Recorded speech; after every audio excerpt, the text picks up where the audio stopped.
د نبی علیہ الصلوۃ والسلام یو صحابي دی سلمان فارسی رضی الله تعالی عنہ. دا د اصفهان اوسیدونکو و. اصفهان دا په ایران کې یو علاقه ده د هغه اوسیدونکو و. او د یو غټ جاگیردار د یو مالدار سړي زوی و. جیداد هم ډیرو او پلار مذهبي سړی هم و. اصل کې پلار چې ونه مجوسی و. مجوسی هغه چاته ویل شي چې د اور عبادت کوي. اوس هم په دنیا کې څه خلک شته د اور عبادت کوي، بس دغه نگرانی دی چې اور چرته مړ نشي نو د قیامت پورې هغوی د خپل اور بلی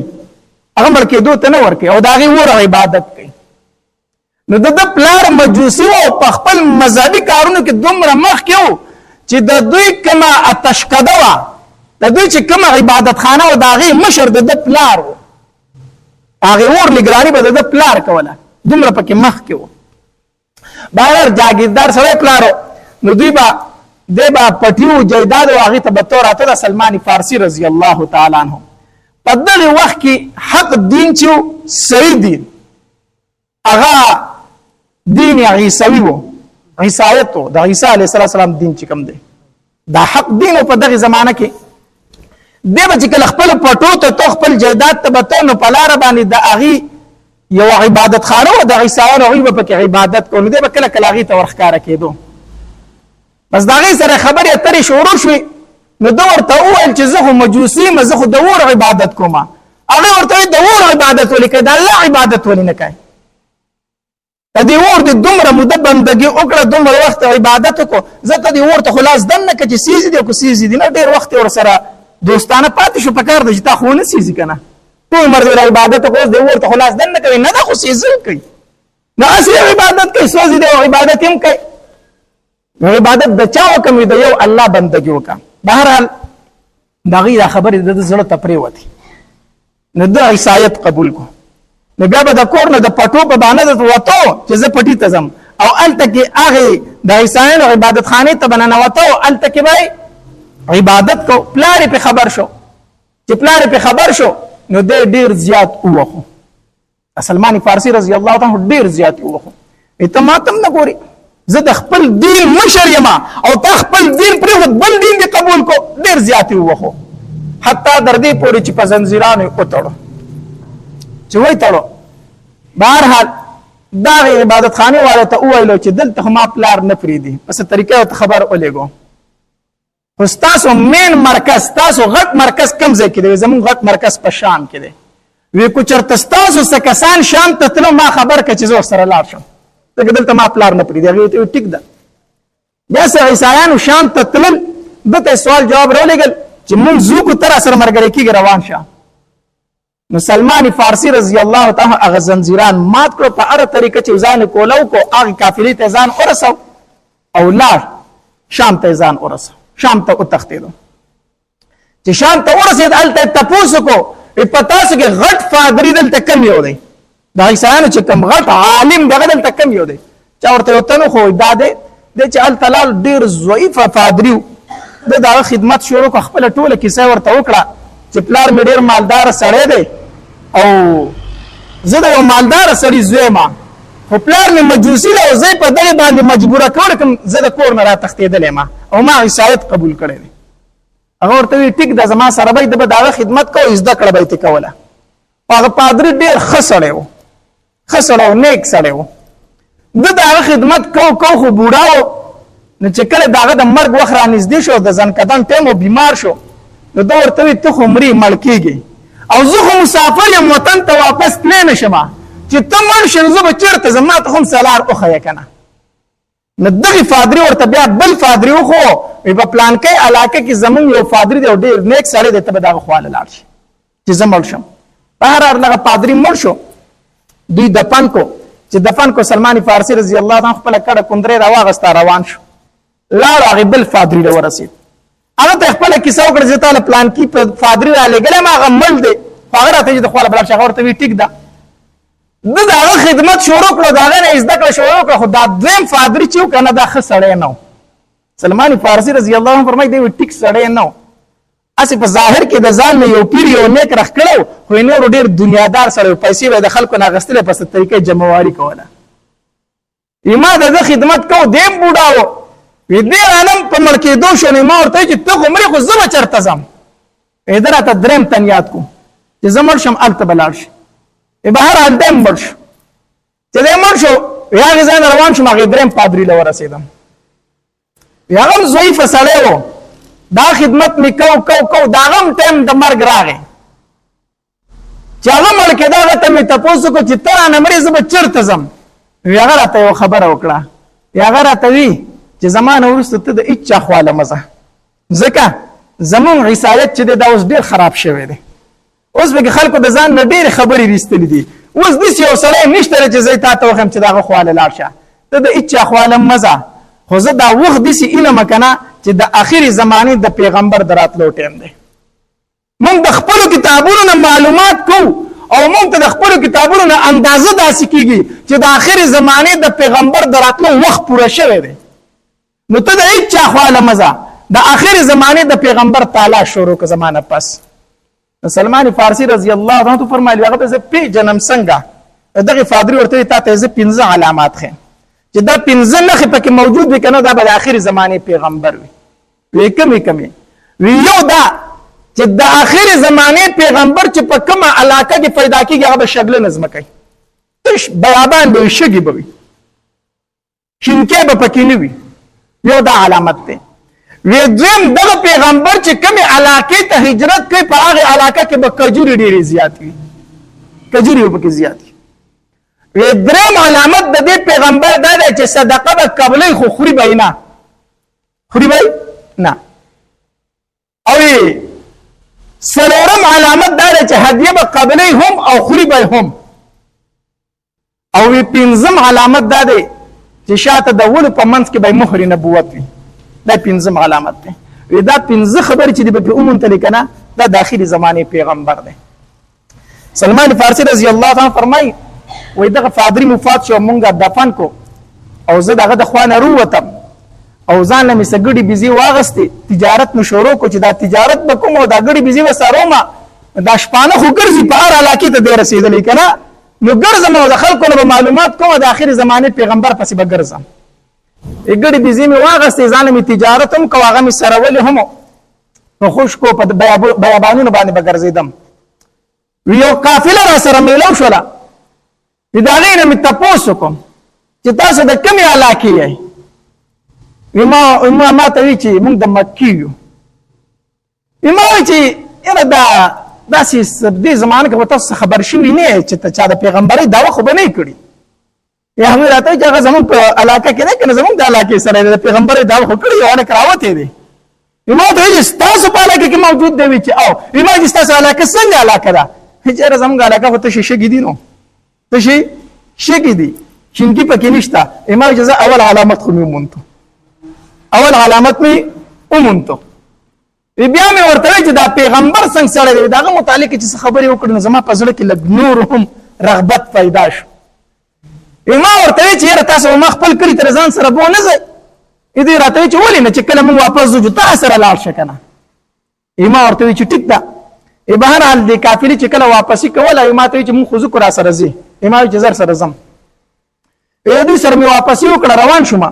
وی دغه کسان ډېر ظالمانو ختل دغه قافلې والا زما سره چې کومې ګډې بيزې وې په لاره یې رانه هغه په زور واغستې هغه رانه هر څه واغستل او زه یې پرې نه ښودلم زه یې ونیولم او هلته کې منډایي ته بوستم په هغه وخت کې به دا وینځه غلامان خرڅېدلو منډایي ته بوستم د تجارت قافله وه وی هلته کې وویل چې دا زموږ غلام دی مونږ یې خرڅوو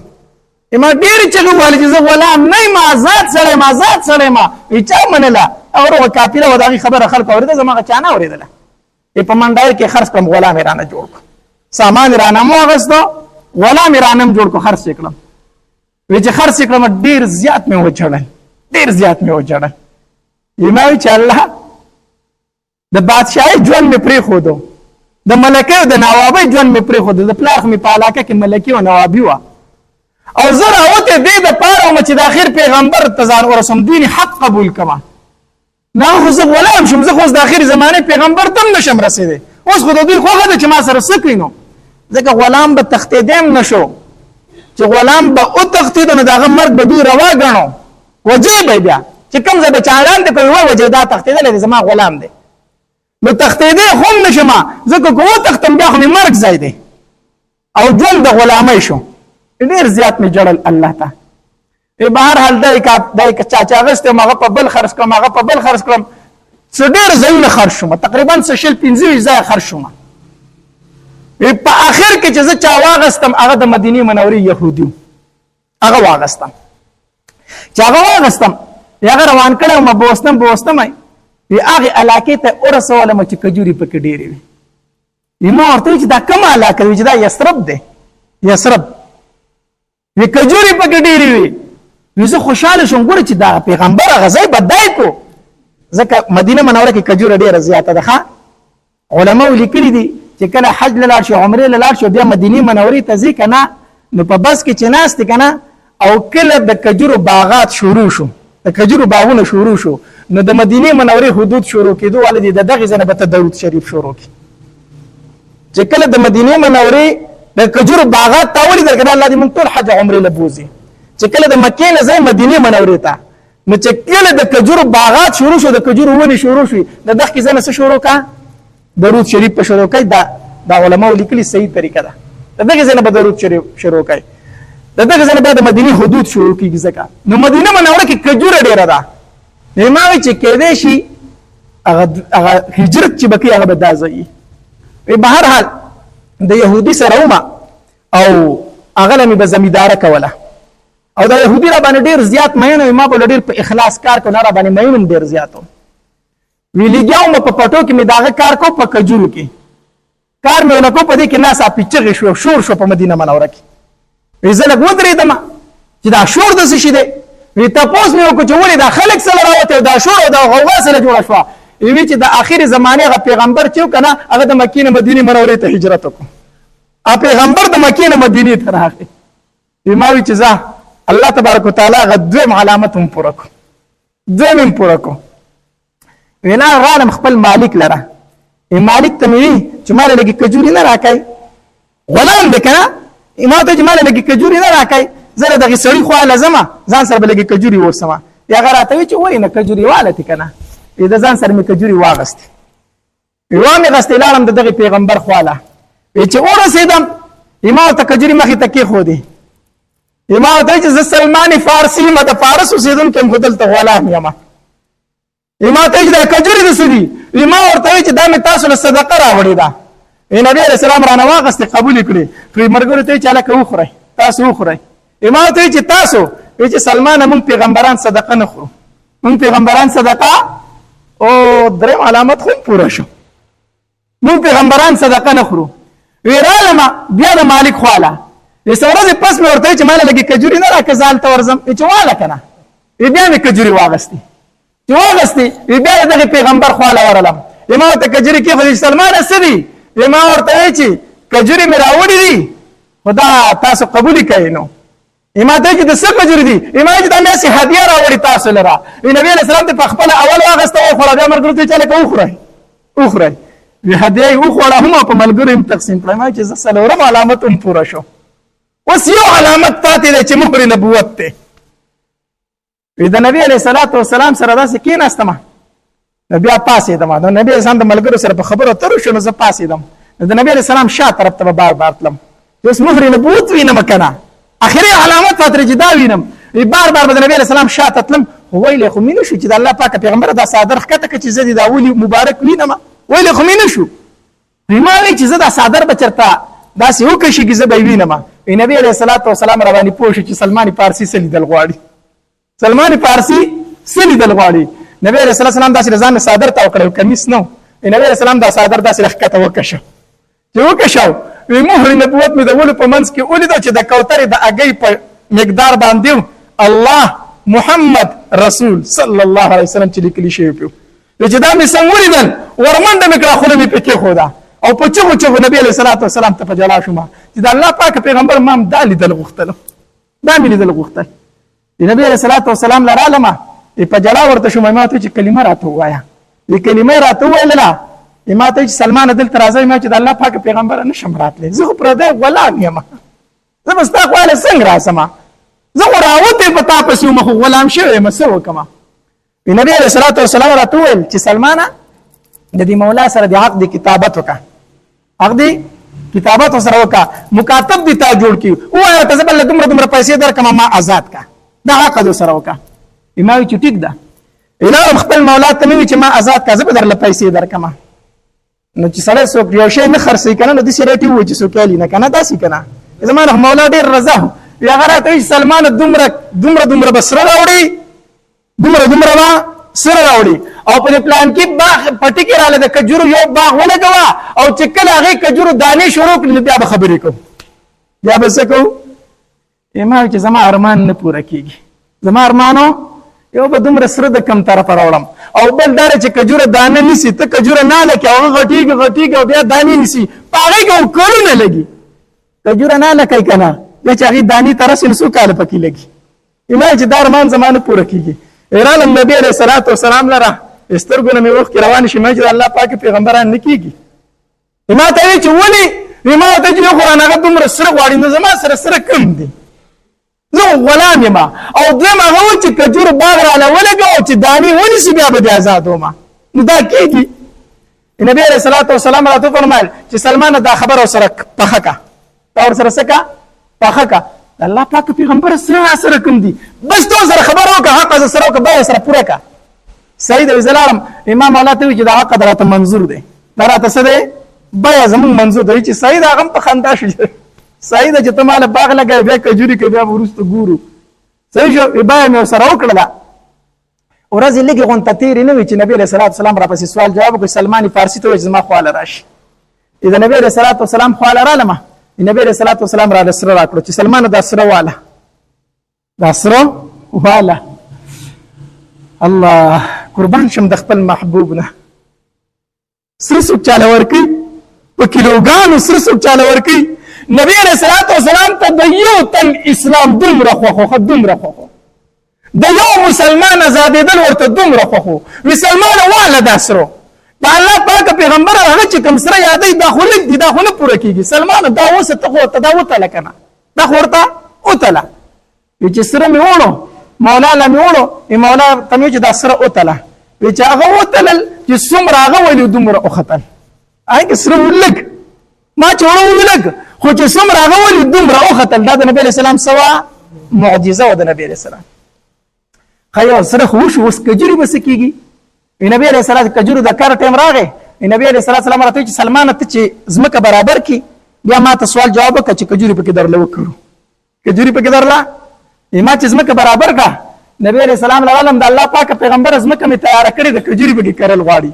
نبی علیہ الصلوۃ والسلام مرګره شو صحابه کرام ور سره دي لاس په سوک نه ورړه کجوري ز په خپل کرم نبی علیہ الصلوۃ والسلام تمام کجوري په خپل لاس نه حل کړی الله په خپل لاس مبارک باندې نبی رسول الله باغ ورګو کجوري نال کړي چې کجوري نال کړي کجوري دومره زر غټې دي چې د کجورو د بار ټیم راتلو ټولو کجورو بار ونیو په یو کال کې وین کړلې کجورو سوي ولې داري ونیولې بارداریم شولې زر غټې شوې سلمان فارسی راغی د الله پاک پیغمبر کجورو خدانی کړي دي ته راشه من داري لکړه نبی رسول الله سلام چې په باغ کې ګرځي تمام کجورو دانی نیولې په ټول باغ کې دوه بوټي داسې چې هغه دانې نه دي کړي هغه دانې نه دي کړي هغه بار نه دی نیولې نبی رسول الله پریشان شو چې دې ټول باغ د کجوري نیولې دي دوه ډکو پکې ولې دي نیولې عمر رضی الله تعالی په خندا شو دا الله پاک پیغمبر د دوه ډکو پکې ما کړلیو دا پکې ما کړلیو د الله پاک پیغمبر دې ځکه کجوري نه دي کړي نبی رسول الله دا وباسه شابه الله خپل لاس مبارک په دوړ کې نور نار کړو او چې څنګه نار کړو هغه دوړ کوم بارونی وو هغه سونی وو بارونی وو سلمان فارسی رضی الله تعالی لاړه خپل مولا له سره دی راته ویل هغه درل دار کړو او تا وی چې باغ را له وکړو چې کجوري وکي بیا به آزادي راشه هغه دانې نیولې دي مالک چې وکتل سلمان ته آزادي ته آزادي الله سلمان فارسی راغی د نبی علیہ الصلوۃ والسلام په خدمت کې لګیا شو خبره مې درته څه کوله د دین اسلام د پاره به تکلیف برداشت کړي مصیبت به برداشت کړي غمونه به برداشت کړي تهمتونه به برداشت کړي الله دا به هر څه برداشت کړي په خپل ذات باندې ورنه هر قسم رکاوټ به درته مخې ته راځي هر قسم رکاوټ به درته مخې ته درځي خلک به ستا په ذات باندې گزار کوي نبی علیہ الصلوۃ والسلام ته جادوګر ویلو کنه ویلې کوډګر ورته ویلو کنه ویلې نبی علیہ الصلوۃ والسلام ته جادوګر ویلې دي نبی علیہ الصلوۃ والسلام ته کوډګر ویلې دي نبی علیہ الصلوۃ والسلام ته مجنون ویلې دي نبی علیہ الصلوۃ والسلام ته ساحر ویلې دي شاعر ورته ویلې د نبی علیہ الصلوۃ والسلام لورانو له طلاقونه ورکړي دي د نبی علیہ الصلوۃ والسلام لوراني دوخانو نه راتاو کړي دي د نبی علیہ الصلوۃ والسلام غاښونه مبارک شیطان کړي دي د نبی علیہ الصلوۃ والسلام پانی مبارک دوینو ډکې کړي دي شوی دي کدانې دي شوی عائشہ بیبي ته تاسو کوی د الله پاک پیغمبره پتا باندې کوم ورځ ډیره سخت راغلی ده یا عائشہ چې کله طائف ته لاړه مکنه د طائف خلکو په ګټو وشته مغه ورځ را باندې ډیره سخت و را باندې ډیره سخت و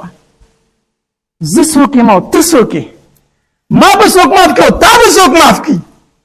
ما ته د دین په کار کې رکاوټ جوړیږي که نه جوړیږي ضرور به درته جوړیږي کله به دې په ذات باندې ګزار کیږي کله به دې په یو طرف گزار کیږي کله به در باندې بل طرف گزار کیږي برداشت پکای دا ډیر ګران کار دی قربان شم د احمد محبوب نه او ډیر اخره زمانه راوتی دا الله دې زمون د دین اسلام حفاظت وکړي